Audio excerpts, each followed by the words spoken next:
العالمين حمد الشاكرين حمدا يوافي نعمه ويكافئ مزيدا يا ربنا لك الحمد كما ينبغي لجلال وجهك الكريم وعظيم سلطانك اللهم صل وسلم وبارك على محمد وعلى آله وصحبه أجمعين وأحل اللهم على سنته وأمتنا على ملته واحشرنا في زمرته مع الذين أنعمت عليهم من النبيين والصديقين والشهداء وحسن أولئك رفيقا ذلك الفضل من الله وكفى عليما اغفر لنا ولوالدينا وارحمهم كما ربونا صغارا اللهم ألهمنا رشدنا وأعذنا من شر أنفسنا اللهم اجعلنا من حفاظ القرآن اللهم ارحمنا برحمة القرآن اللهم اهدنا بهداية القرآن اللهم اجعل القرآن لنا شفيعا في الدنيا والآخرة ربنا اشرح لنا صدورنا ويسر لنا أمورنا واحلل عقدة من ألسنتنا يفقهوا أقوالنا رضينا بالله ربا وبالإسلام دينا وبمحمد صلى الله عليه وسلم نبيا ورسولا ربنا زدنا علما وارزقنا فهما وألحقنا بالصالحين اللهم صل على كنيسة صغيرة dalam surga Firdaus Allah kumpulkan kami surga di dalam surga Firdaus Allah selamatkan kami surga di surga Firdaus Allah berikan rahmatmu karuniamu barakahmu kepada almarhum Bapak Nahdas Dharmi Saleh almarhum Haji Abdul Qadir almarhum Dr. Azani Salman Jazali Ustaz Nurul Habibur Rahmanuddin Ustaz Nurul Hikmah guru-guru Al-Qurani santriwati Al-Qurani seluruh insan Al-Qurani seluruh kaum muslimin dan muslimat setinggal alam Pak Riza Fajil Al-Kausar Buyanti almarhum Adi Bapak Yusuf Agung Fajil Allah yang kami sakit akal penyakitnya sembuhkanlah ia dan keluarganya dan penyakitnya sebagai para bagianmu sembuhkanlah ia dan keluarganya Allah jaga segala kesusahan mudahkan urusannya kesusahannya itu apakah rezekinya dan sembuhkanlah ia dan keluarganya Allah jaga sedang meninggal dunia pahala kuburnya bedanya sembuhkanlah أعوذ بكلمات الله التامات من شر ما خلق أعوذ بكلمات الله التامات من شر ما خلق أعوذ بكلمات الله التامات من شر ما خلق بسم الله الذي لا يضر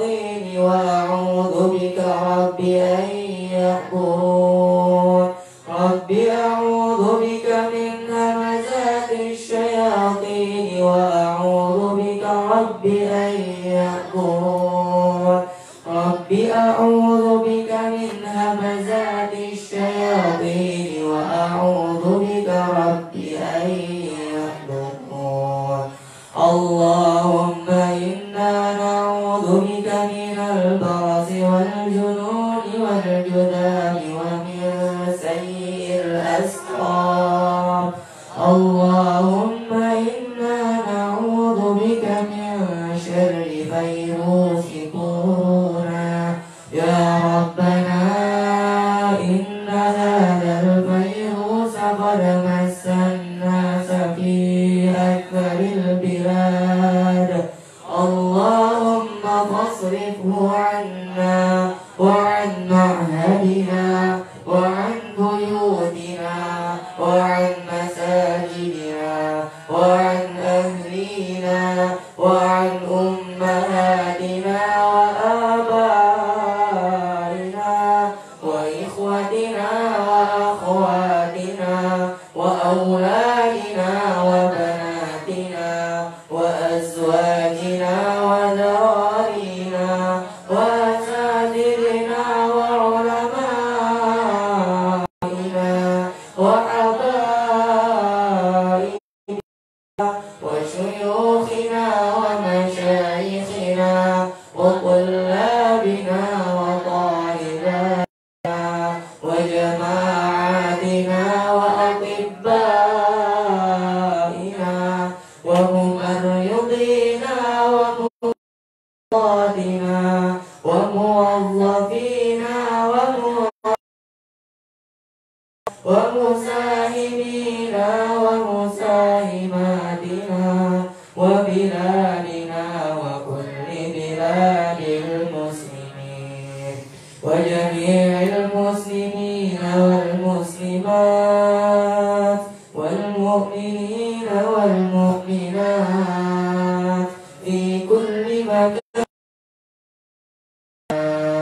فيا قاضي الحاجات اللهم مما نخافه ونحذر فأنت خير حافظا فأنت خير حافظا فأنت خير حافظا وأنت أرحم الراحمين رب إني لما أنزلت إلي من خير فقير رب إني لما أنزلت إلي من خير فقير رب إني لما أنزلت إلي من خير فقير وإذا مرضت فهو يشفين وإذا مرضت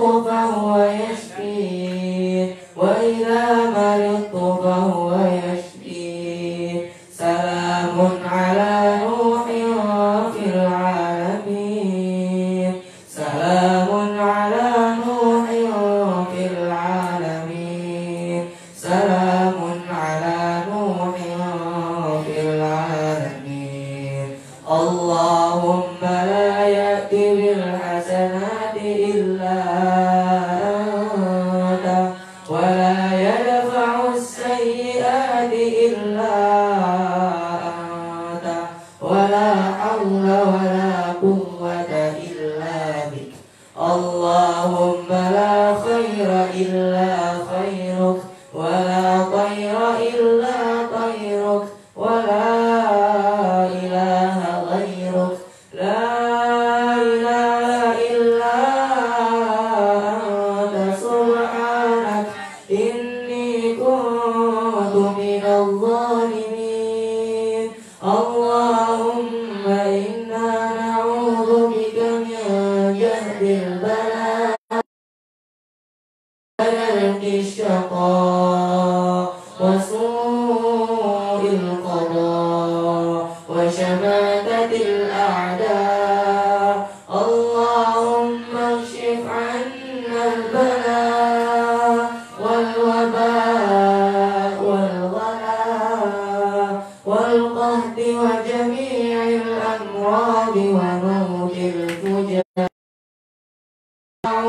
ما لا يكشف غيرك. اللهم إنا نعوذ بك من زوال نعمتك وتحول عافيتك وفجاءة نقمتك وجميع سخطك. اللهم أنت ربي لا إله إلا أنت خلقتني وأنا عبدك وأنا على عهدك ووعدك ما استطعت. أعوذ بك من شر ما صنعت. أبوء لك بنعمتك علي وأبوء بذنبي فاغفر لي فإنه لا يغفر الذنوب إلا أنت. اللهم طهر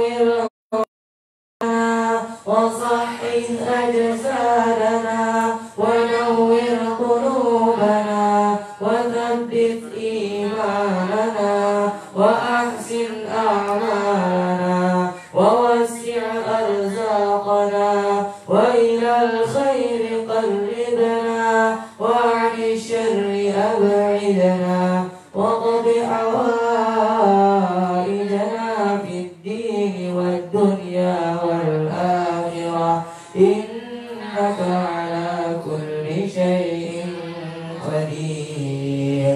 اللهم افتح لنا أبواب الخير وأبواب البركة وأبواب النعمة وأبواب الرزق وأبواب القوة وأبواب الصحة وأبواب السلامة وأبواب العافية وأبواب الجنة. اللهم افتح لنا أبواب الخير وأبواب البركة وأبواب الرحمة وأبواب العلم وأبواب النعمة وأبواب الرزق وأبواب القوة وأبواب الصحة وأبواب السلامة وأبواب العافية وأبواب الجنة.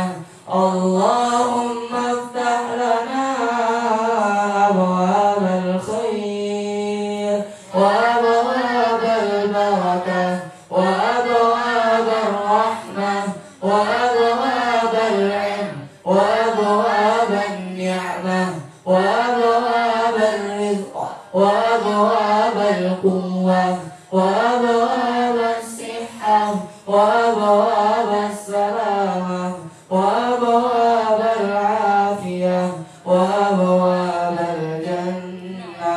رب اغفر لي وارحمني وتب علي.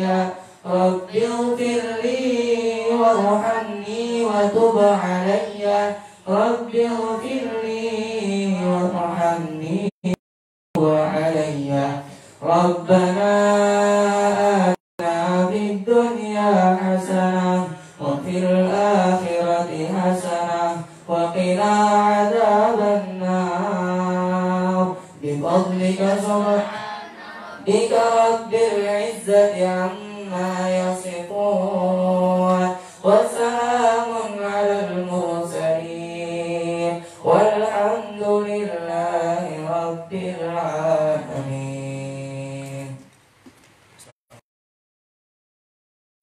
لا إله إلا هو الرحمن الرحيم الملك القدوس السلام المؤمن المهيمن العزيز المتكبر الخالق البارئ المصور الغفار القهار الوهاب الرزاق العليم القادر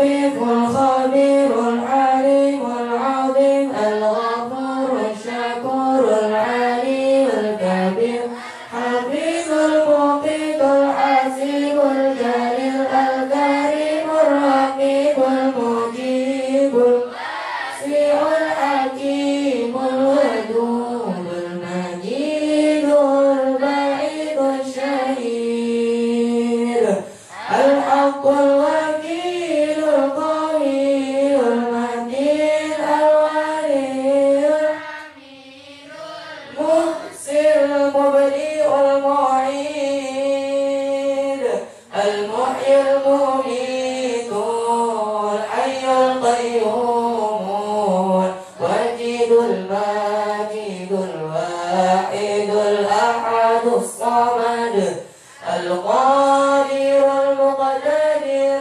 المقدم المؤخر الأول الآخر الظاهر الباطن الوالي المتعال البر التواب المنتقم العفو الرؤوف الملك ذو الجلال والإكرام المقسط الجميع الغني المغني المانع الضر النافع النور الهادي المبديع الباقي الوريث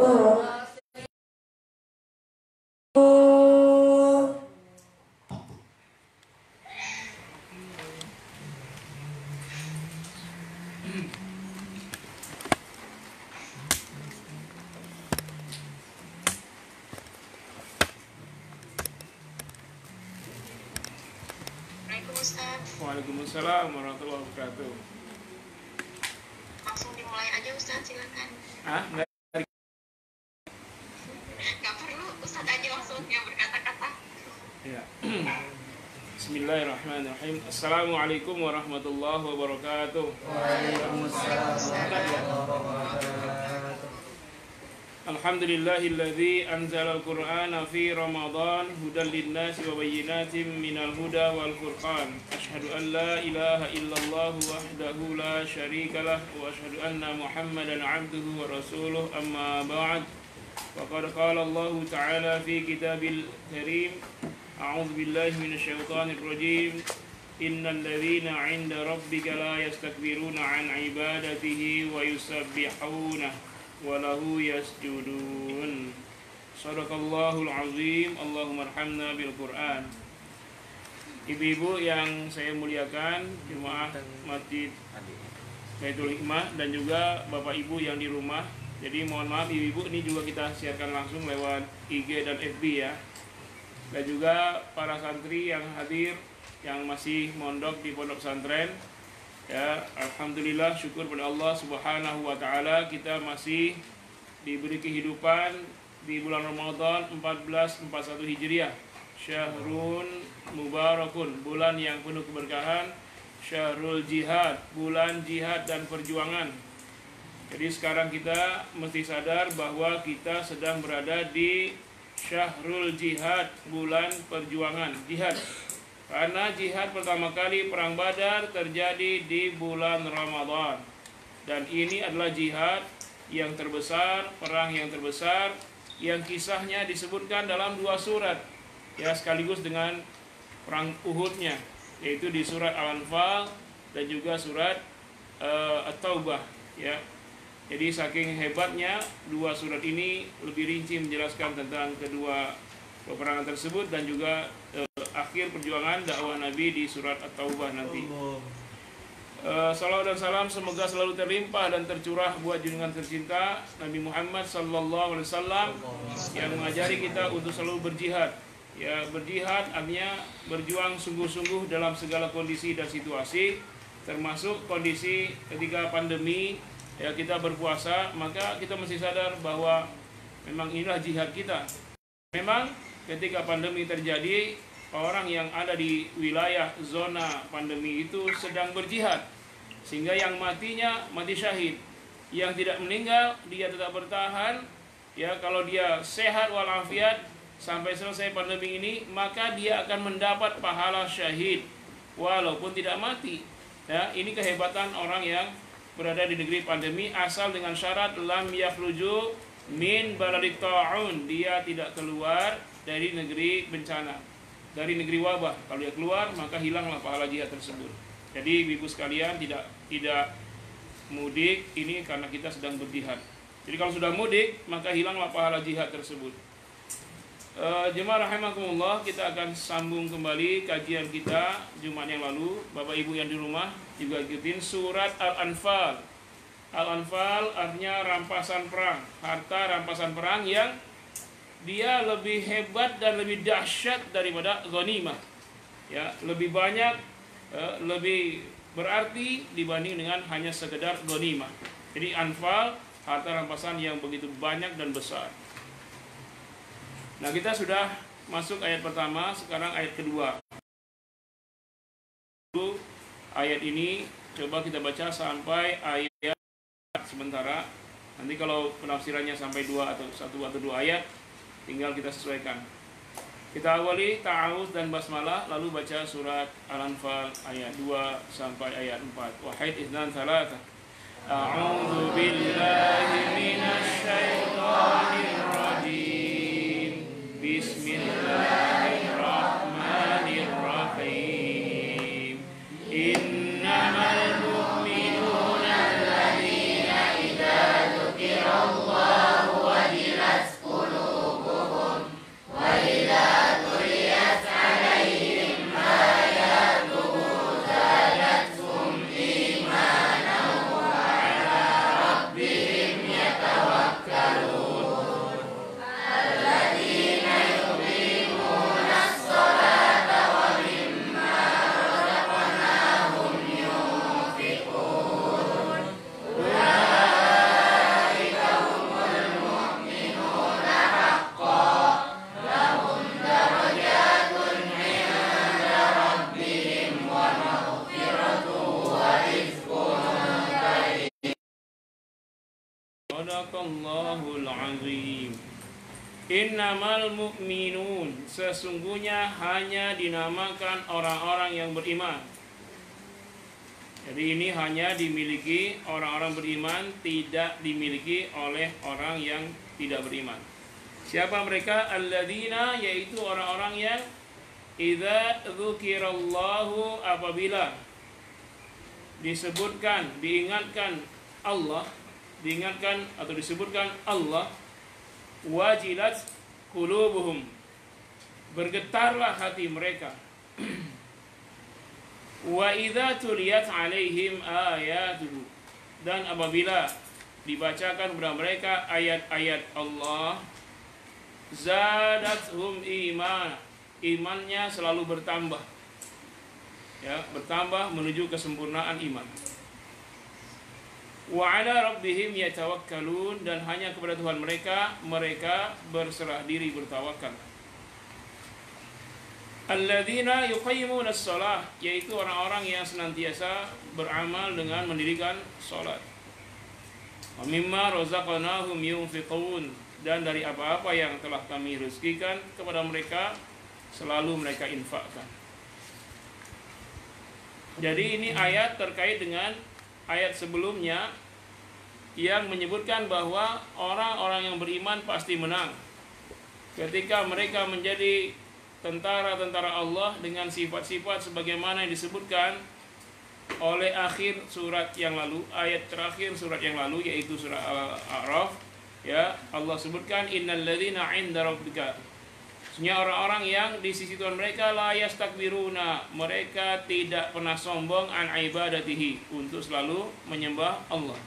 Ini sifat pertama, mereka tidak pernah sombong, mereka selalu beribadah menyembah Allah Subhanahu wa taala, mengecilkan diri mereka, mengagungkan Allah, ya, membesarkannya, memuliakannya, mentasbihkannya, mensucikannya dari segala sifat-sifat yang tidak layak baginya. Lalu wa yusabbihuna, bertasbih selalu. Tidak sombong, selalu bertasbih, walahu yasjudun, dan senantiasa sujud kepada Allah Subhanahu wa taala. Nah, orang-orang yang seperti inilah yang menjadi garda terdepan, menjadi pasukan-pasukan yang akan membela agama Allah Subhanahu wa taala.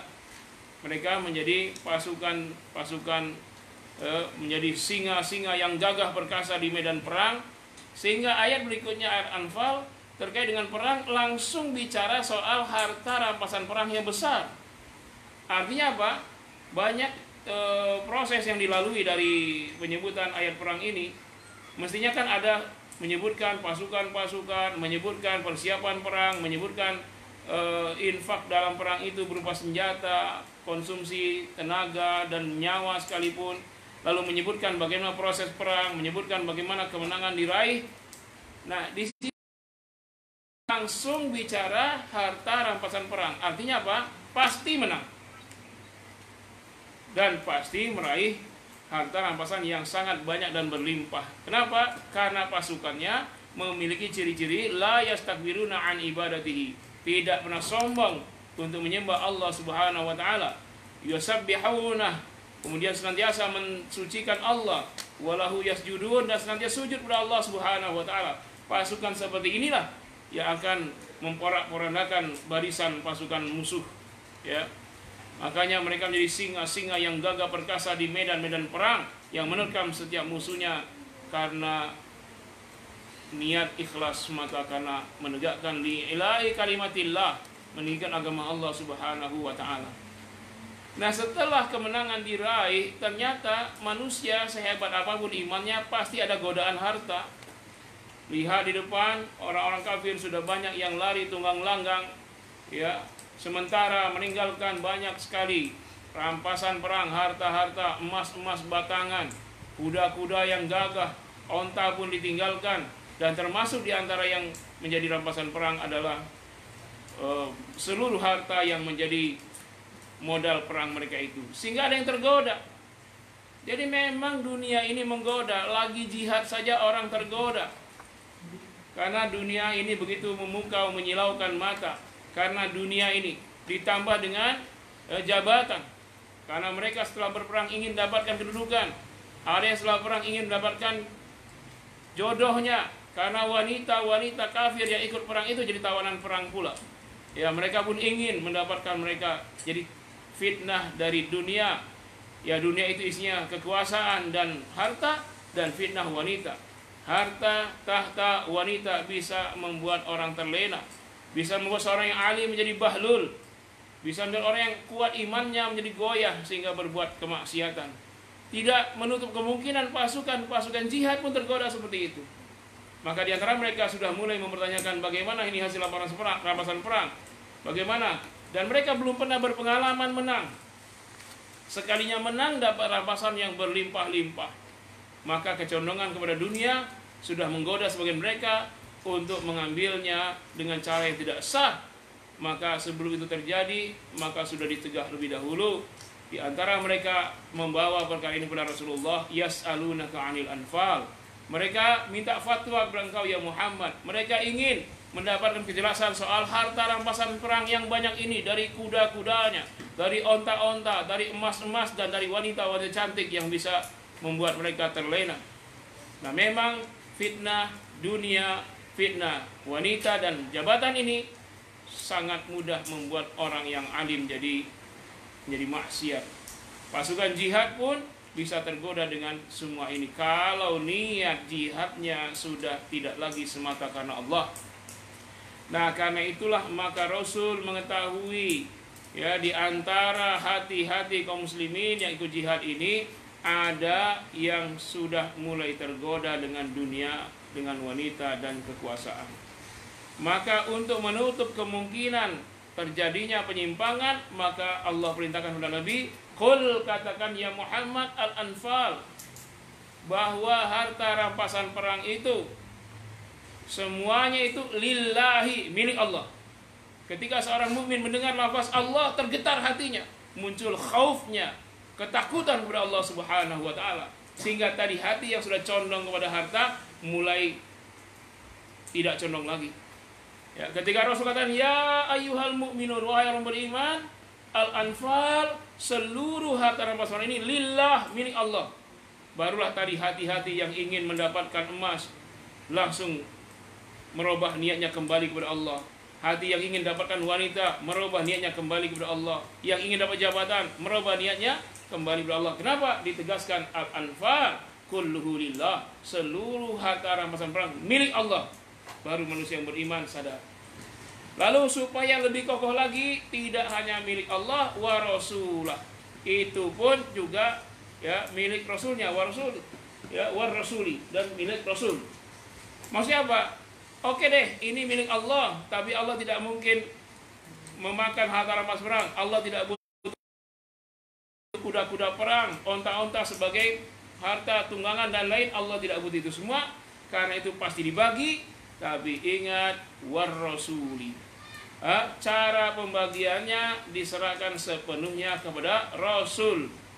Kenapa? Karena berkat Rasul kalian berjuang lalu meraih kemenangan. Berkat Rasul Allah turunkan pertolongan berupa malaikat ribuan. Karena itu camkan baik-baik bahwa pembagian harta rampasan perang itu seluruhnya menurut tuntunan Rasul. Ada yang ingin mendapatkan emas tapi Rasul membaginya dengan kuda, maka dia terimalah apa adanya. Dia ikhlas menerima apa saja. Dia ingin mendapatkan wanita yang cantik dari musuh yang dirampas, tapi Rasul membaginya dengan kuda-kuda, dengan onta, maka dia ikhlas menerima. Karena Rasul lah satu-satunya yang punya wewenang, hak veto dalam pembagian rampasan perang. Nah, lalu selain dikaitkan dengan ketaatan kepada Allah dan Rasul, maka supaya kecondongan terhadap harta ini habis sehabis-habisnya, fattaqullaha, maka takutlah kalian kepada Allah. Ini untuk mengikis habis kalau masih ada juga hati-hati di antara pasukan Badar ini yang masih ingin juga dengan harta, padahal sudah dikatakan semua harta rampasan milik Allah dan pembagiannya menurut aturan Rasulullah. Masih juga ada hati yang ingin dapat itu, dapat ini, ingin lebih dari saudaranya, ingin lebih dari pasukan yang lain. Fattaqullah, takutlah kepada Allah, karena keinginan kalian itu akan mendatangkan murka dan azab Allah Subhanahu wa taala. Maka diketuklah iman mereka, maka disentuhlah hati mereka sehingga hati pun menjadi bersih. Langsung semuanya dikaitkan kepada Allah, hanya takut kepada Allah. Jangan sampai ada 1 gram pun harta rampasan perang yang dicuri, berkhianat, maka cukuplah 1 gram emas dari rampasan perang yang diambil sebelum dibagi itu untuk menjadikan dia sebagai penghuni neraka jahanam kekal di dalamnya. Nah, baru kemudian untuk mengikis habis semuanya, setelah dikaitkan hati kepada Allah semata, semua ucapan, perbuatan, hati semuanya pasrah dan takut kepada Allah saja, baru dibina lagi hati para sahabat dengan wa aslihu dzata bainakum, maka perbaikilah silaturahim kalian, perbaikilah hubungan kalian sesama mukmin, bahwa kalian adalah orang-orang yang diikat dengan akidah yang sama, iman yang sama, bahwa kalian mesti mendahulukan mukmin yang lainnya. Innamal mu'minuna ikhwatun, sesungguhnya orang beriman itu bersaudara. Ikhwatun ya mestinya diartikan saudara kandung. Kalau saudara tidak kandung, bahasa Arabnya ikhwan. Ini kalau ikhwatun, saudara sekandung. Kenapa? Karena kuatnya ikatan persaudaraan sesama iman, sesama mukmin itu sangat kuat, melebihi ikatan sedarah apabila tidak seagama. Jadi ikatan keimanan, ikatan seakidah yang kuat ini sangat kuat. Ingat bahwa kalian ini dipersatukan Allah seperti adik dan kakak, seperti ayah dengan anak-anak, seperti ibu dengan anak-anaknya, seperti suami dengan istrinya, seperti ponakan dan pamannya. Ya inilah, kalau sudah seperti persaudaraan, maka jangan ada yang berani-berani mengambil jatah hak saudaranya dalam pembagian rampasan perang. Wa atiullaha wa rasulah, dikuatkan lagi, selalulah taat kepada Allah dan Rasulnya. In kuntum mu'minin, kalau kalian betul-betul benar dalam keimanan kalian. Bayangkan untuk menjaga akidah begitu rupa Allah dan Rasulnya mendidik para sahabat. Kalau mereka sahabat Badar saja masih ada potensi untuk melanggar sehingga pengajaran dari Allah dan Rasul begitu ketatnya, bayangkan kalau kita Maka hati-hatilah. Siapa tahu karena kita hari ini belum diberi Allah kekayaan, belum jadi penguasa, karena Allah kita. Kalau ditambah harta berat kita, mulailah muncullah ya niat-niat jahat, niat-niat maksiat. Coba bapak-bapak yang menyaksikan di rumah barangkali, atau anak-anak yang ada di pesantren ini, bayangkan ketika kalian dalam keadaan tidak ada apa-apa, mungkin taat kepada Allah. Ya. Coba suami-suami ibu misalnya tiba-tiba gajinya yang sebulan itu cuma 4 juta, tiba-tiba gajinya dinaikkan 400 juta sebulan. Bisa dibayangkan apa yang terjadi dengan mereka. Apa mereka tabah?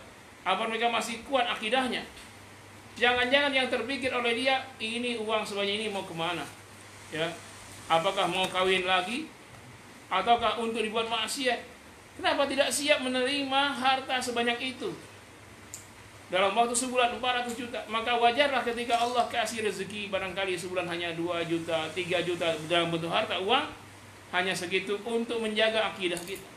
Jangan-jangan kita masih miskin, jangan-jangan kita masih dalam keadaan tidak punya apa-apa, ini karena Allah sayang kepada kita. Siapa tahu kalau diberi harta berlimpah, tiba-tiba langsung jadi kafir. Selama ini taat dengan agamanya, tiba-tiba jadi pemimpin, jadi penguasa, langsung lupa dengan ilmu yang selama ini diraihnya di pesantren bertahun-tahun, berpuluh tahun, hanya karena jabatan. Kita lihat banyak sekali ada yang alim, yang ulama, tiba-tiba ketika jadi pemimpin, jadi pejabat, langsung membolehkan Natalan, doa bersama dengan orang kafir. Coba bayangkan kemarin doa bersama, mukmin, kafir, semua pendeta gabung-gabungan. Ya nggak bisa begitu. Silakan yang mereka pendeta berdoalah kepada Tuhan mereka untuk hilangnya corona di Indonesia. Yang muslim di tempat yang berbeda berdoa juga dalam waktu yang berbeda, bukan waktu bersamaan. Ini baru kita saksikan kemarin. Ya. Nah, silakan semua kita taat dalam agama kita masing-masing. Jangan mengorbankan akidah kita. Bagaimanapun, yang paling terpenting dalam hidup ini adalah akidah. Bahkan akidah lebih berharga daripada hidup itu sendiri. Begitu rupa Allah dan Rasul menjaga akidah sahabat, padahal sahabat ini luar biasa, apalagi sahabat Badar. Sahabat Badar ini setelah perang Badar Allah kasih fasilitas. Ya, fasilitasnya apa? Apapun yang mereka lakukan akan Allah ampuni semuanya. Allah berkata kepada seluruh sahabat Badar, ya, if'alu ma syi'tum aw i'malu ma syi'tum. Kerjakanlah, berbuatlah, beramal apa saja yang sehendak kalian, semau kalian, faqad ghafartu lakum. Sungguh semua telah aku ampuni dosa kalian. Jadi Allah menyatakan bahwa seluruh sahabat Badar ini dosa-dosanya, maksiat yang akan mereka kerjakan pada masa-masa akan datang, Allah sudah ampuni. Bayangkan, hanya 2 inilah yang dijamin diampuni segala dosanya. Yang pertama Rasulullah SAW, Nabi Muhammad, apapun dosa beliau lakukan Allah pasti ampuni. Yang kedua adalah sahabat perang Badar. Jadi alumni Badar adalah orang yang dapat fasilitas, apa saja yang mereka kerjakan maka pasti sudah diampuni oleh Allah Subhanahu wa taala, dosa sebesar apapun. Tapi lihatlah setelah itu para sahabat Badar tidak ada yang menggunakan fasilitas ini untuk berbuat maksiat, untuk melakukan perbuatan yang keji dan mungkar. Tidak ada, mereka malah semakin taat. Bayangkan seandainya ibu-ibu sekalian, bapak yang di rumah sekalian, anak-anak sekalian diberi Allah keleluasaan, silakan berbuat apa saja, semua dosa kalian sudah Allah ampuni. Apa yang kalian lakukan? Banyaklah yang bermaksiat. Sedangkan sahabat Badar malah menjadi pejuang pada berikutnya, mendakwakan Islam bersama Rasulullah, mengorbankan seluruh hidup, harta dan nyawanya untuk tegaknya agama yang benar ini.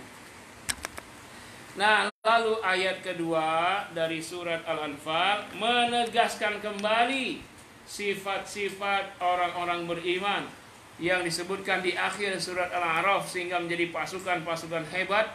Maka diulang kembali bahwa sesungguhnya pasukan Badar itu, mereka lah orang-orang yang terbukti keimanannya dengan ciri-ciri innamal mu'minuna. Sesungguhnya mereka semua itu adalah orang-orang yang beriman, yang mereka berjuang dengan ikhlas karena Allah. Mereka jadi orang beriman tetap manusia, bukan malaikat. Mereka tetap ada keinginan kepada dunia, mereka ada keinginan kepada harta, tapi itu semua ditahan. Mereka bersabar dengan dunia. Nah, setelah mereka Diingatkan bersabar dengan dunia, bahwa semua harta rampasan perang milik Allah. Cara pembagi, karena Allah tidak mungkin memakan harta perang, tidak membutuhkan emas, tidak membutuhkan semua, pasti dibagi kepada semua pasukan. Maka cara pembagiannya menurut aturan Rasulullah. Takutlah kepada Allah, jagalah silaturahim sama kalian. Mukmin itu bersaudara. Nah, kembali diingatkan. Sesungguhnya mukmin yang bersaudara itu, yang tidak tergoda dengan harta rampasan perang itu, adalah alladzina idza dzukirallahu wajilat qulubuhum. Yaitu orang-orang yang apabila disebutkan nama Allah, wajilat qulubuhum, bergetar hati mereka. Bergetar hati mereka karena rasa yang sangat dalam yang ada di lubuk hati mereka yang paling dalam kepada Zat yang maha kasih, yang maha dicintai. Manusia saja ketika dia mencintai seorang, disebutkan nama orang yang dicintai, bergetar hatinya.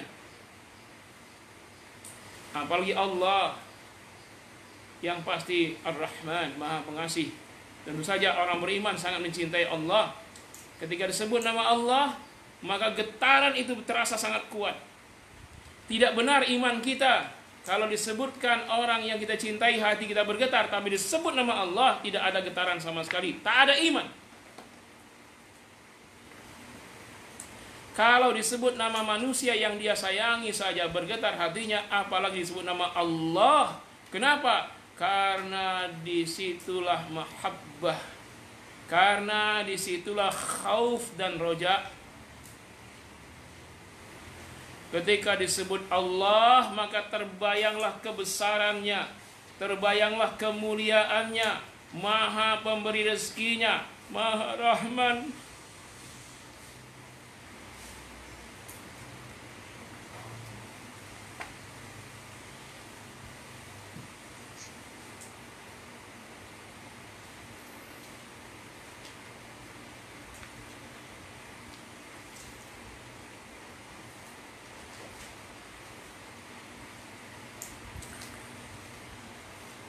Wajilat qulubuhum, hatinya tergetar karena cinta. Ketika hati begitu kuat, mahabbah, cinta yang paling dalam dari kalbu yang paling dalam, memunculkan khauf, hanya takut pada Allah Subhanahu wa ta'ala. Muncul roja, harapan setinggi-tingginya hanya kepada Allah Subhanahu wa ta'ala.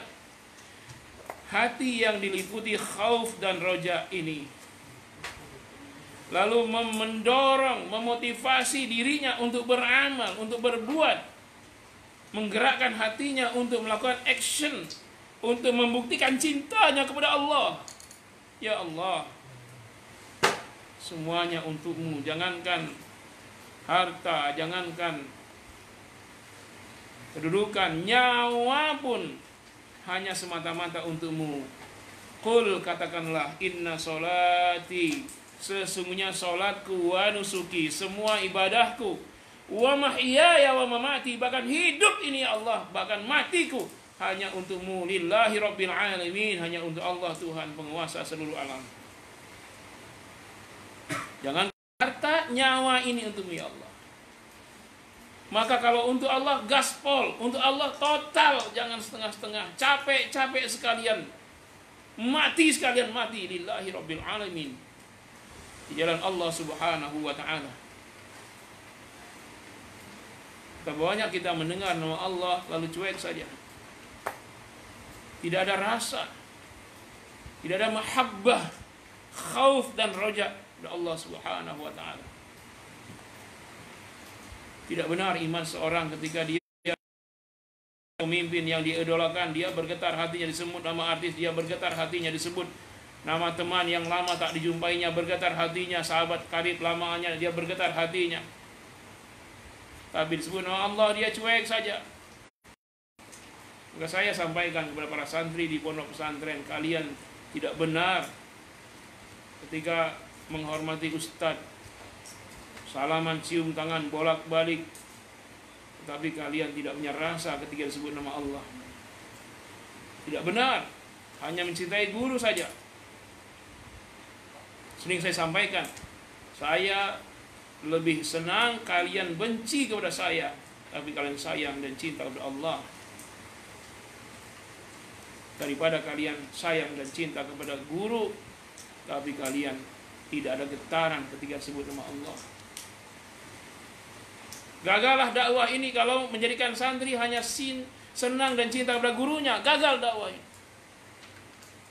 Tapi kalau santrinya senang Allah, cinta kepada syariat Allah, berjuang untuk menegakkannya, walaupun sang kiai dibenci oleh santrinya, maka sang kiai tetap berhasil. Dakwah itu bukan membuat orang sayang kepada ustaz. Dakwah itu bukan membuat orang condong kepada ustaz, tapi dakwah itu mendorong orang condong kepada syariat Allah dengan landasan cinta dan kasih sayang, termasuk mencintai Allah. Jadi mencintai guru, mencintai ulama itu hanya konsekuensi dari mencintai Allah. Kenapa? Karena kita tahu Allah, kita tahu akidah yang benar karena guru, karena ulama. Jadi mencintai ulama itu hanya konsekuensi dari mencintai Allah Subhanahu wa taala. Kenapa? Seorang yang mencintai Allah mesti dia mencintai orang yang dicintai Allah. Di antara orang yang dicintai Allah adalah para nabi, para rasul. Kemudian aulia Allah, wali-waliullah. Kemudian termasuk ulama yang jujur. Kenapa saya katakan jujur? Karena ada ulama usu, ulama yang pembohong. Ya, ada ulama yang jujur, ini wajib dicintai. Kenapa? Karena ini sebuah konsekuensi dari mencintai Allah. Termasuk mencintai Allah, mencintai syariatnya. Termasuk sistem yang telah Allah tetapkan dalam semua aspek kehidupan, baik politik, sosial, budaya, ekonomi, hukum, apalagi. Karena itu mesti menggunakan syariat Allah dalam solusi kehidupan seluruh aspek kehidupan. Jadi seorang yang betul-betul imannya adalah idza dzukirallahu wajilat qulubuhum. Ketika disebut nama Allah, tergetar hatinya. Karena terbayang semua kebesaran dan keagungannya, maha luas karunia-Nya, lalu terasa diri begitu hina, dina, begitu rendah, kotor di hadapan Allah.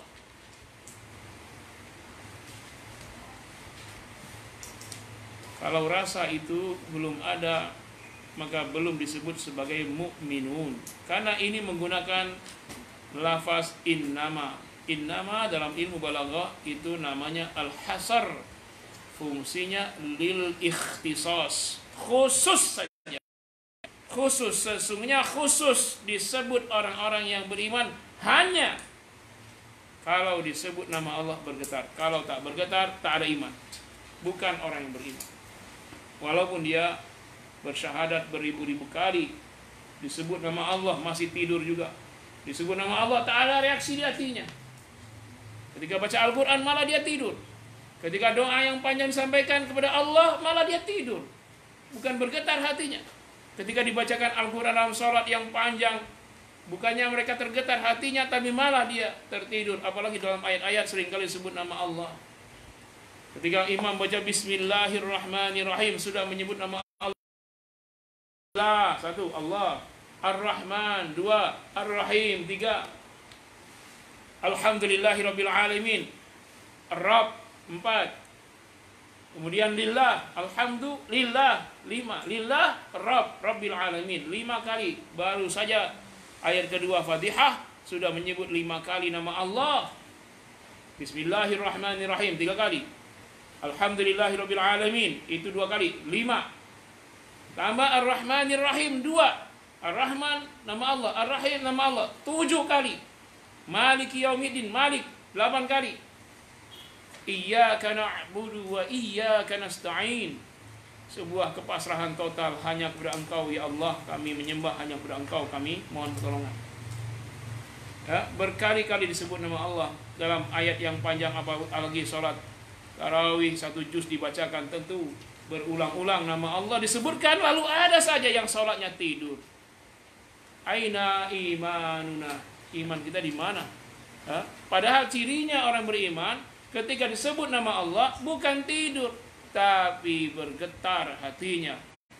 Khauf dan roja, terbayang betapa kekuasaan kebesarannya menciptakan langit dengan segala isinya, bumi dengan segala isinya, dan apa saja yang ada di antara langit dan bumi. Terbayang betapa dahsyatnya azab neraka jahanam. Terbayang betapa nikmatnya sorga Firdaus yang disiapkan. Sekali disebut nama Allah terbayang semua itu.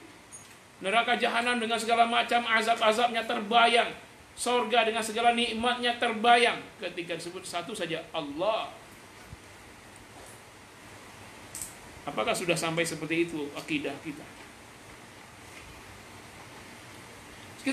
Sehingga ketika disebut nama Allah, seorang yang sudah ingin berbuat zina, sudah tidak ada lagi yang menghalangi. Dia sudah kasih uang beratus-ratus juta, sekian dinar kepada seorang yang paling dia cintai di dunia ini, dan dia sangat mengharapkan si wanita itu. Tapi ketika wanita itu berkata, Aina Allah, di mana Allah, terdengar Allah, langsung bergetar hatinya, muncul khaufnya, takut akan azab neraka jahanam. Lalu dia lari meninggalkan wanita yang paling dia cintai sedunia itu. Dia tinggalkan semua uang-uang dinarnya, 1000 dinar itu. Dia berlari dari maksiat menuju Allah Subhanahu wa taala. Idza dzukirallahu wajilat qulubuhum. Lalu tidak hanya disebut nama Allah, wa idza tuliyat alaihim ayatuhu zadathum imana. Kalau dibacakan ayat-ayat Allah, bertambahlah imannya.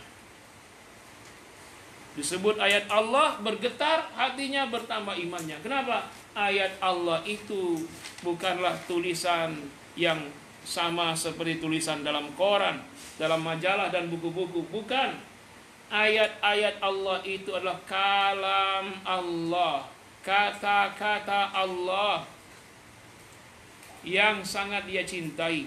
Allah yang sangat dicintai telah menuliskan surat cinta berupa ayat-ayat yang mulia. Maka ketika ayat-ayat itu dibacakan, bertambahlah imannya. Ya, sebagaimana seorang yang mencintai orang lain, ketika seorang laki-laki mencintai seorang perempuan, lalu dituliskan surat dari si perempuan kepada si laki-laki. Ketika laki itu membaca surat dari perempuan yang dia cintai, mungkin istrinya yang jauh ya di tempat yang lain yang berbeda, maka ketika dibacakan membaca surat dari istrinya, dari orang yang paling dia cintai itu, maka bertambah-tambahlah kasih dan cintanya. Nah, ketika dibacakan Al-Quran yang merupakan kalam Allah, sumbernya Allah Subhanahu wa ta'ala, dia bacakan ini surat cinta dari Allah, maka ini menambah kokoh imannya. Nah, setelah itu action, bagaimana melaksanakan tuntunan dari ayat-ayat tersebut. Mereka berjuang maksimal mendakwahkan ayat-ayat Allah, lalu apa saja resiko dia tempuh demi menegakkan aturan dalam ayat-ayat Allah itu. Karena cintanya dia berkorban apa saja, walaupun nyawa mereka taruhan. Kenapa? Wa ala rabbihim yatawakkalun. Setelah iman itu bertambah, mereka berserah diri kepada Tuhan mereka, pada Tuhan mereka yang telah menuliskan surat-surat cinta itu, yaitu ayat-ayatnya. Mereka perjuangkan ayat-ayatnya supaya tegak menjadi syariat yang dilaksanakan dalam kehidupan sehari-hari. Lalu setelah mereka dakwahkan dengan segala kekuatan dirinya, tenaganya, semua hartanya, lalu apa saja resiko yang akan mereka tempuh dari mendakwakan ayat-ayat Allah itu. Wa ala rabbihim yatawakkalun. Mereka bertawakal kepada Allah. Ya Allah, telah kudakwahkan, ya Allah telah kusampaikan amar ma'ruf nahi mungkar, ya Allah. Ya, wa ala rabbihim yatawakkalun. Sekarang semuanya kuserahkan padamu akan hasilnya, ya Allah.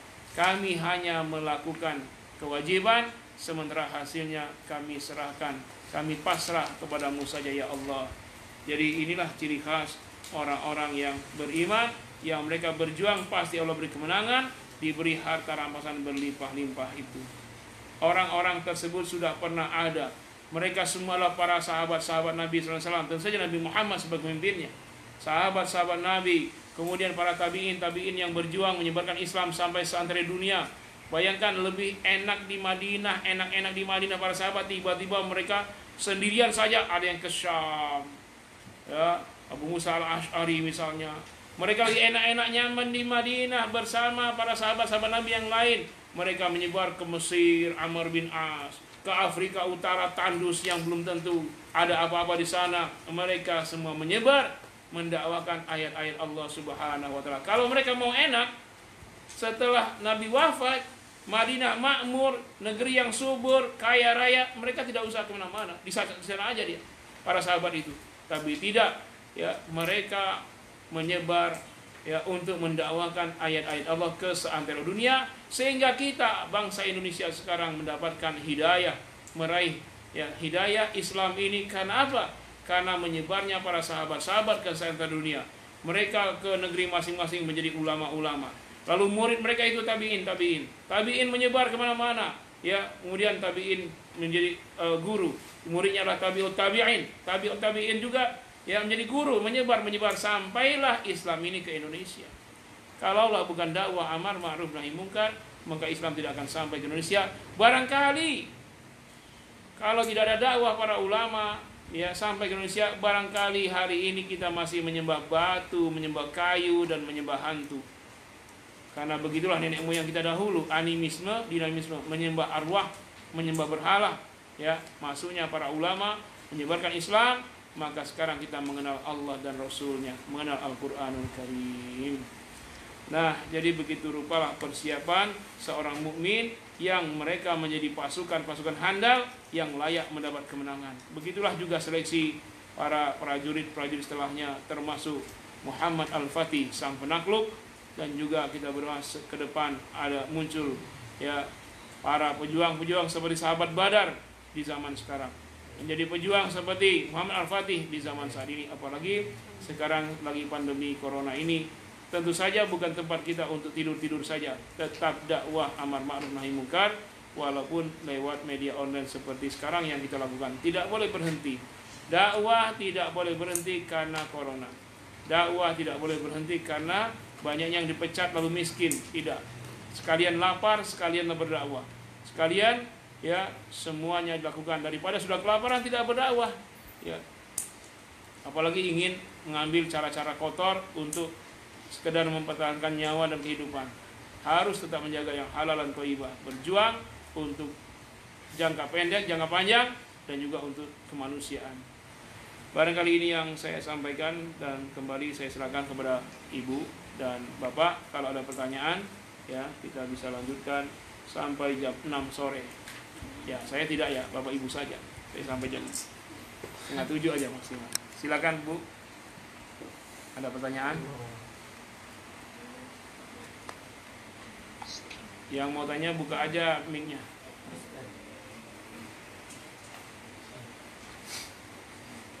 Silakan ibu-ibu. Ibu Diana mungkin mau bertanya, Ibu Dian. Assalamualaikum Ustadz, mungkin keluar konteks Ustadz ya, boleh Ustadz ya. Tapi jangan keluar, Bu, ada corona. Ya, silakan Bu Dian. Di luar konteks Ustadz ini kan dengan media sosial yang demikian sudah marak Ustadz ya. Ya. Grup-grup itu ada, saya ingin tanggapan Ustadz saja. Banyak sekali grup itu yang mengadakan pengajian bersama, sendiri-sendiri, tapi Ustadz pada jam yang sama. Yeah. Karena anggotanya banyak Ustadz, jadi mereka tuh ada yang menghatamkan Quran, itu membacanya dengan mundur. Jadi misalnya kebagian ada yang juz 10, ada yang juz 30, jadi 30 nanti mundur ke 29, 28, ya mundur seterusnya gitu dalam jam waktu. Apakah itu sesuai dengan syariah? Ya, kalau misalnya baca Quran bersama, yang satu baca juz 1, yang kedua juz 2, itu kan sering disebut dengan khataman. Ya. Nah, di grup mana dipilih 30 orang, siapa yang ambil juz 1, siapa ambil juz 2. Ya silakan, mereka beramal dengan amalnya baca Al-Quran, mereka dapat pahalanya sesuai dengan bacaannya. Nah, adapun apakah dia sudah khatam Quran? Belum. Mereka hanya dapat bacaan yang mereka baca itu saja. Kalau mau khotam ya tambah lagi 29 juz yang belum mereka baca. Tapi kalau secara keseluruhan mereka khotam, iya, dengan bacaan masing-masing 1 juz. Nah, kalau mereka ingin khotam masing-masing juga ya membaca sendiri sampai khotam sendiri-sendiri. Ya, bolehkah begitu? Boleh. Membaca Quran itu Maksud saya bebas. gini, Ustaz, bacanya mundur, jadi mungkin saya sekarang jusnya 30 Ustaz. Boleh. Kan besok tiap hari, besoknya saya jus 29. Boleh. Boleh Ustaz Ya, ya? yang nggak boleh begini, ibu baca surat An-Naba mundur ayat 40, 39, 38. Nah, itu nggak boleh. Tapi kan ibu baca juz 30 dari misalnya An-Naba dari ayat 1-nya sampai terakhir. Ya, 1 sampai terakhir. Lalu nanti setelah selesai semua juz 29 Al-Muluk 1 sampai 30 dan seterusnya. Itu boleh. Yang nggak boleh mundurnya itu kalau juz mundur apa? Kalau yang mundur ayat itu nggak boleh. Ya. Misalnya baca surah Al-Maun, wa yamna'una al-ma'un alladzina hum yura'un alladzina hum an salatihim sahun fawailul lil musallin. Fazalikal ada seterusnya ya. Nah, itu nggak boleh apalagi di bawah salat. Ya, nggak boleh. Nah, tapi kalau mundur dalam hal juz silakan. Dan itu Bu, urutan ayat dan urutan surat Al-Qur'an itu zaman Nabi tidak baca Al-Fatihah dulu. Kalau sholat iya, maksudnya ketika awal-awal Quran Nabi itu bacanya Al-Alaq dulu, yaitu ayat 1 sampai 5 di Gua Hira. Baru surat lainnya baru 3 tahun kemudian surat Al-Alaq itu ayat 6 sampai 19. Jadi ayat Al-Alaq saja itu kelarnya itu 3 tahun. Pertama turun 1 sampai 5. Setelah sampai 5 turun ayat-ayat yang lain, surat yang lain. Baru 3 tahun kemudian turun ayat 6 sampai 19. Jadi satu surat saja bisa 3 tahun, diselingi surat-surat lain. Itu menunjukkan bolehnya kita membaca. Tapi kalau kita jadi imam sholat hendaklah rapi. Ya, kalau kita misalnya baca rakaat pertama dan kedua, rakaat pertama juz 28 satu juz, rakaat kedua juz 29 1 juz, itu bagus. Ya, tapi nanti pas salam tinggal sendirian, jemaahnya bubar. Ya Bu ya, gimana? Apa? Yang lain? Ya. Saya Pak Ustadz. Ya. Assalamualaikum Pak Ustadz. Saya Ibu Ipop. Ya Bu Ipop, silakan. Ini di luar topik juga Pak Ustadz. Wah, banyak yang keluar ini. Menghadiri perkawinan yang pengantinnya sudah hamil. Oh gitu. Ya. Kan nggak boleh dinikahkan orang hamil ya. Kalau sudah hamil. Menutup aib orang mengadakan pernikahan seperti itu. Ya kalau kita pasti tahu itu sudah hamil dan memang setelah dicek di bidan dan dokter hamil, maka nggak usah datang. Datangnya kita kepada pengantin yang sudah hamil menunjukkan kita itu restu terhadap perbuatan hamil di luar nikah itu, maka kita berdosa besar. Sebaiknya tidak datang kepada orang yang sudah hamil duluan sebelum nikah. Ya, saya sendiri sudah sering begitu ketika diminta ceramah, orang kaya raya dijemput supirnya, ketika di tengah jalan supirnya ini banyak omong, ya, ngomong dia, tahu nggak Ustadz itu sudah 4 bulan hamil baru nikah. Kaget saya. Saya bilang sama supirnya, Pak pulang balik, saya nggak mau restu, saya nggak mau memberikan tausiah pengantin yang sudah hamil duluan. Saya balik lagi, ya, gara-gara supir itu. Ya tapi akibatnya gara-gara supir itu beritahu kan saya pulang. Karena saya pulang saya nggak dapat amplop tebal. Tetap saja walaupun itu mau dikasihnya kadang-kadang Bu sekali nasihat pernikahan di orang kaya itu cukuplah gaji 2 bulan. Tapi kita tidak hidup untuk amplop seperti itu. Jadi kalau ada yang hamil di luar nikah jangan datang. Dosa, ya. Kita telah merestui perbuatan maksiatnya itu. Kecuali sudah ditegakkan had atas dirinya. Apa itu hadnya? Dicambuk 100 kali. Laki-lakinya 100 kali, perempuan 100 kali, lalu mereka bertaubat, nikah, datangilah. Jangan sampai nggak didatangi. Mereka orang suci semua setelah mereka kena had, yaitu kena cambuk 100 kali. Kalau tidak ada ditegakkan had, maka jangan datang. Jangan beri restu pada orang yang berzina. Ya. Assalamualaikum Ustaz, nyambung Bu Ibu tadi Ustaz saya bilang. Ya, Bu. Tapi Ustaz untuk orang-orang yang sudah hamil di luar nikah itu sebaiknya nikahannya sama tugas agama dan keluarga orang tua saja ya Ustaz, ya, sebaiknya ya Ustaz. Jangan dulu nikahkan. Tidak terkena dosanya.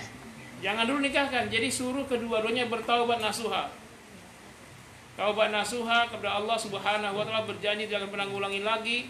Ya, kemudian mereka siap seandainya mereka masih hidup telah ditegakkan syariat Islam, maka mereka mendaftar duluan untuk dicambuk. Kalau mereka sudah ikrar begitu, nikahlah, lalu datangilah, berilah restu. Ya, nanti kalau mereka benar-benar tegak syariat Islam, mereka daftar untuk dihukum rajam. Seandainya nanti mahkamah syariah menetapkan tidak perlu rajam lagi karena Anda sudah taubat, maka itulah untung bagi mereka. Atau seandainya mereka masih hidup sampai meninggalnya belum tegak syariat Islam, mudah-mudahan taubatnya sudah diterima Allah Subhanahu wa taala. Tulis saya. Ya. Itu ya, Bu. Jadi cara menutup maksiat ini jangan pernah beri restu. Sekalipun anak yang nikah itu saudara kita, anak saudara kita. Jangan buka pintu maksiat sekecil apapun. Apa? Ini ada pertanyaan dari FB ya, kita bacain. Dari Aura dan Manzaya. Ya. Silakan. Assalamualaikum. Waalaikumsalam. Bagaimana rasa cinta kepada Allah tetap bertahan di hati? Kenapa iman bisa naik turun? Bagaimana cinta kepada Allah tetap bertahan di kolbu sementara iman naik turun? Betullah iman naik turun tergantung apa? Dengan siapa kita berteman. La tas'al, almar'u la tas'al, walakin sal'an qarini. Kalau mau tanya seorang itu, mau tahu seorang, jangan tanya dirinya, tanya siapa temannya. Bertemanlah dengan orang-orang soleh, iman kita bertambah. Contoh konkret, ibu berangkat umroh, bapak berangkat umroh. Nanti umroh itu godanya besar. Jangan dikira bahwa Mekah Madinah itu, yang Mekah itu kan Masjidil Haramnya, yang orang ketika datang, ketika melihat Ka'bah itu pasti menangis. Tidak ada orang yang melihat Ka'bah itu tidak menangis. Apalagi dia umroh pertama kali, melihat Ka'bah itu pasti menangis. Terasa begitu dekatnya dengan Allah dan Rasul. Terasa begitu rendahnya diri ini melihat Ka'bah itu. Bergetar hati, bahkan sampai sujud tersungkur ketika pertama kali. Nah, setelah itu bagaimana dia? Karena umroh itu cuma 3 jam, tapi sisa waktunya 9 hari. Nah, selama 9 hari ngapain? Tergantung dengan siapa dia berteman. Kalau temannya yang suka ke mall, suka belanja, maka dia akan seperti itu. Setelah Masjidil Haram, baik Masjidil Haram Makki maupun Masjidil Haram An-Nabawi, setelah itu kiri kanan depan belakangnya mall semua. Ya. Orang-orang tawaf di Ka'bah, mereka tawaf di mall. Ini hati-hati dengan siapa dia bergaul, ya. Carilah orang jemaah yang kemana saja dia beribadah. Ya, sedangkan saya sendiri tidak berani berteman dengan orang biasa. Saya cari ustadz dari 400 jemaah. Saya cari siapa ustadz. Ada ustadz, bergabunglah saya dengan ustadz. Alhamdulillah, ketika saya umrah, ya teman sekamar saya ustadz. Dia tidak pernah melewatkan sedikit salah kecil saya di tanah haram di Mekah itu. Pasti dia sholat 4 rakaat. Saya ikutin dia, ngapain dia? Di dekat jual kurma ada musola. Dia ke musola kecil, orang pada pilih-pilih kurma, dia ke musola. Saya ikutin dia. Dia wudu, dia sholat 4 rakaat. Saya pun sholat, tapi saya 2 rakaat. Nah, keuntungan ketemu teman yang seperti jadi supaya akidah kita terjaga, iman bertambah, tidak turun-turun. Dengan siapa kita bergaul, lingkungannya mana. Saya ingatkan anak-anak santri ini. Kalau kalian sehari-hari di pesantren bangun jam 2:30, tahajud dan lain-lain sampai berbuka, sampai nanti seperti itulah ketika pulang ke rumah. Kalian yang memberi pengaruh positif, biar yang lain ikut kalian, bukan kalian ikut yang lain-lain. Orang pada main HP, ikut main HP. Ya, orang pada main game, ikut main game. Salah. Ajak mereka yang main HP, main game untuk tilawah, untuk murojaah, untuk salat duha, ya tegakkan salat ya, malam dan seterusnya. Jadi siapa kita tergantung dengan siapa kita bergaul. Ya, cari teman yang mengajak kepada taat kepada Allah, bukan teman hura-hura dan ingin senang-senang belaka.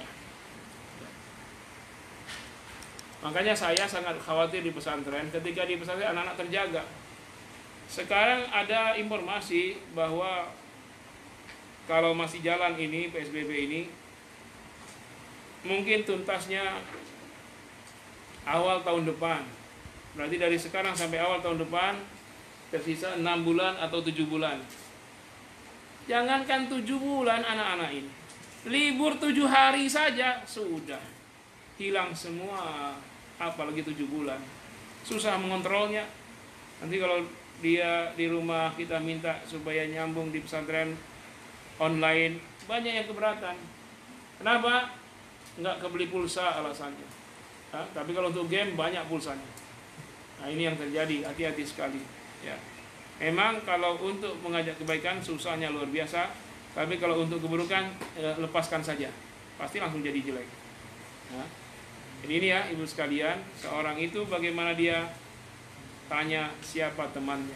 Maka ibu-ibu bergabunglah dengan ibu-ibu yang soleh-solehah, yang solihah, muslimah, ya, yang suka dakwah, bukan suka jalan-jalan ke mall. Ya. Masih ada?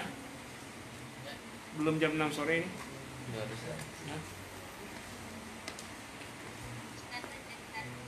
Ya. Kalau selain teman yang solih-solihah, apalagi Ustaz jaga keimanan? Oh iya, pertama memang teman yang soleh, yang kedua kebiasaan. Jadi paksakan apa-apa yang berat. Misalnya kita berat sholat tahajud, paksakan sampai tidak berat lagi. Mulai dari sangat berat, ya paksakan saja, sakit-sakit sekalian, berat-berat sekalian. Memang begitulah awalnya. Sholat duha itu berat sekali, padahal kita nggak kemana-mana, apalagi lagi lockdown, PSBB kan. Ya kayaknya malas. Nah, lawan malas itu. Jadikan habit. Ibadah yang rutin itu jadikan habit, kebiasaan kita. Ya dari terpaksa sampai jadi rela, sampai ikhlas karena Allah seterusnya. Jadi kalau nggak dipaksakan nggak bisa. Dan saya ini kata kuncinya, tidak ada satu ulama pun yang jadi ulama kalau nggak dipaksa orang tuanya dari kecilnya. Pasti dipaksa. Bangun malam itu dipaksa, disiram-siram. Saya paling sering tiap hari jemur kasur, Bu. Setiap hari saya jemur kasur. Habis sholat subuh jemur kasur. Kenapa? Karena saya dibangunkan dengan cara disiram. Jadi orang tua saya itu membangunkan tuh sudah mulai jam 2:30. Tapi nggak langsung dibangunin. Subuh bangun, lalu beliau sholat 4 rakaat. Setelah dia salam, dia ke kamar lagi, bangun. Nah, sudah mulai keras dia, ya, sudah dipukul-pukul kaki kita. Nah, bangun sebentar duduk, beliau sholat lagi untuk 4 rakaat kedua. Kemudian kita tidur lagi. Setelah dia sholat 4 rakaat kedua, kemudian dia ke kamar kita lagi, langsung dipukul, bangun. Nah, gitu. Barulah kita bangun. Nah, lalu beliau sholat witir. Kadang-kadang kita bangun, mau ke kamar mandi, lihat beliau sholat witir. Lagi sholat, balik ke kamar lagi tidur. Nah, selesai witir, air 1 ember, biur, langsung basah semua kasur. Barulah kita bangun. Dan itu berlangsung bertahun-tahun begitu saya dididik orang tua. Jadi bukan langsung jadi, Bu. Bukan langsung setelah diajarin sehari, besoknya bangun dengan rapi setiap hari jam 2:30. Enggak. Disiram terus bertahun-tahun, makanya jemur kasur setiap hari. Nah itu memang harus terlatih dan ulet ya. Jangan pernah bosan orang tua ngajarin anaknya walaupun berulang-ulang seperti itu. Sama santri di sini juga begitu. Ya, sudah saya bilang tidur, masih juga tidur. Untuk tidurnya ya, untuk tidurnya payah. Disuruh tidur, ngobrol lagi. Ya, kita masuk kamar, mereka bangun, ngobrol antara mereka. Masuk kamar, kita rasa ada yang ngobrol, keluar lagi. Tidur. Tidurnya susah, pas bangunnya juga sama, susah juga. Nah, jadi santri itu begitu. Makanya rentan sekali kalau mereka itu pulang ke rumah, orang tuanya salah persepsi. Apa salah persepsi? Kasihan, selama di pesantren anak-anak full ibadah, full baca Quran, full. Sekarang kasih kelonggaran lah, suruh dia bebas. Itu orang tua salah sikap. Bukan dia teruskan kebiasaan di pesantren, malah diberi kebebasan. Atau mereka berpikir gini, nggak usah dididik lah, anak-anak kan sudah terbiasa di pesantren, pasti dia bagus sendiri. Nggak begitu juga.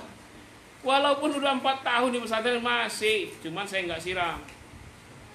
Kalau saya siram becek semua, karena yang tempat tidur mereka ini ya tempat sholat mereka. Mereka sholat di sini, tidur di sini, belajar di sini. Jadi kalau disiram ya nggak mungkin lah. Ya, tapi paling-paling ya kalau dipercikan ya adalah sekali-sekali. Ya Apakah mereka dipukul? Tidak ada yang saya pukul, kecuali yang sudah parah benar, saya ambil sendal, saya pukul kakinya. Tidak akan pernah sampai di atas pinggang kalau saya pukul. Itu pun dalam 3 tahun, 4 tahun mungkin satu santri ini cuma sekali-kali atau 2 kali. Ya, tidak pernah menyiksa, tapi untuk mendidik. Ya. Walaupun saya tegas, saya keras, sering marah-marah kata santri saya, tapi hati saya tidak seperti ini. Memang begitu, Bu. Jadi ini orang tua di rumah harus sadar, ketika santri pulang jangan langsung berkata di pesantren dia udah terbiasa, udahlah nggak usah diajar. Tetap dijaga, dididik. Jangan kasih kebebasan langsung dikasih handphone, kamu kan udah terkekang di pesantren, sekarang bebas ya. Nggak begitu, rusaklah anak langsung. Apalagi liburnya 7 bulan. Ini yang saya sangat khawatir, berdebar-debar juga saya melepaskan santri ini. Baik ibu sekalian, ada pertanyaan? 1. Aduh, habis waktunya Bu, masih ada nggak? Cukup Ustaz, kayaknya bisa kita. Baik, ada pertanyaan dari Ebi, 2 pertanyaan, gimana Mak? Kita terima atau gimana Ibu? Silahkan kalau Ustaz masih ada waktu. Ya, paling 3 menit ya, silakan. Langsung aja dua-duanya. Dari ibunya Zikra. Ya. Assalamualaikum warahmatullahi wabarakatuh. Ustadz, bisakah kita mendapat keberkahan doa orang tua di saat orang tua sudah tiada? 2. Dan kedua dari Bu Nunung. Ya. Contoh harta ghanimah di masa sekarang apa saja Ustadz? Berkah orang tua setelah orang tua meninggal. Ya nggak ada, konsepnya terbalik. Kalau orang yang meninggal butuh doa orang hidup. Jangan terbalik, orang hidup minta doa orang meninggal. Kalau kita berziarah, maka bukan kita minta doa, bisa syirik kita. Wahai Syekh Waliullah yang sudah dimakamkan, kami mohon agar engkau menjadi ini untuk kami. Maka bisa syirik. Kenapa? Doa hanya kepada Allah. Kalau orang sudah meninggal, justru kita yang mendoakan mereka, sekalipun dia wali, sekalipun dia ustadz, dia ulama meninggal dunia, maka kita berdoa, ya Allah, selamatkanlah ulama kami di alam barzah, terimalah amalnya, beri nikmat kubur, jauhkan dari azab kubur. Kita yang doakan orang meninggal, sekalipun wali, sekalipun orang tua kita. Jadi tidak bisa kita minta doa kepada orang tua. Kenapa? Karena yang sudah meninggal berat, sedang menghadapi mungkar nakir, nggak sempat mikir kita, apalagi doain kita. Ngadapin mungkar nakir aja mereka udah kecele duluan. Ya, jadi kitalah menolong mereka dengan doa sehingga mereka bebas menghadapi mungkar nakir dan dapat nikmat kubur. Kemudian yang kedua, contoh harta ghanimah ketika zaman sekarang nggak ada Bu, kecuali tadi jihad fisabilillah. Besok Amerika atau Cina menyerang kita, tiba-tiba ya terjadi perang, ya senjata mereka lengkap tapi mereka kalah, maka semua senjata mereka, tank baja mereka, pesawat mereka, harta mereka jadi ghanimah rampasan perang. Ya, termasuk pasukan mereka. Kalau tidak ditukar antar tawanan perang, kalau tidak ditebus dengan emas, kalau tidak ditebus dengan yang lainnya, maka tawanan perang bisa menjadi budak. Dan itulah salah satu-satunya perbudakan yang masih ada, yaitu dari harta rampasan perang berupa manusia. Kalau yang lain tidak ada lagi. Kalau dulu di zaman Nabi Yusuf, anak hilang aja jadi budak, diambil orang jadi budak, dijual di pasar budak. Sekarang tidak ada perbudakan lagi. Hanya satu jalan, itulah perbudakan akan muncul kalau ada perang. Kalau tidak ada perang, tidak. Ya, harta rampasan perang itu termasuk budak, sekalipun manusia. Ya, tapi yang terbaik adalah siapa yang dapat rampasan perang, bagian mereka adalah manusia, maka yang terbaik dia bebaskan. Ya, jangan dijadikan budak terus, bebaskan dengan syarat dia mau masuk Islam atau mereka tidak. Ya, di FB dan juga di IG ya. Silakan ibu-ibu dari Baitul Hikmah yang mau ikut bergabung setiap hari pada salat subuh.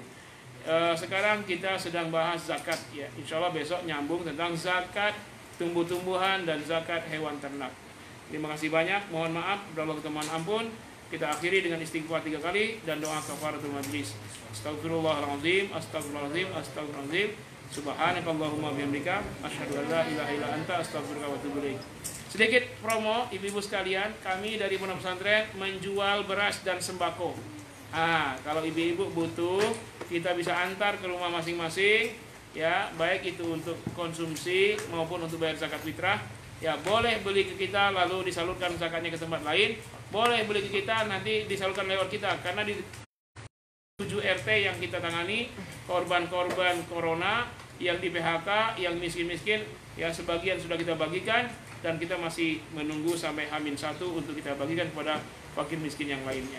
Silakan yang mau berzakat fitrah ya atau membeli beras atau sembako yang lain untuk konsumsi, kami sangat berterima kasih karena selain belanja juga beramal. Ya, ini antisipasi kami supaya tidak selalu tergantung dengan donatur. Kami berusaha untuk bisa mandiri ke depan nanti. Terima kasih banyak. Wassalamualaikum warahmatullahi wabarakatuh.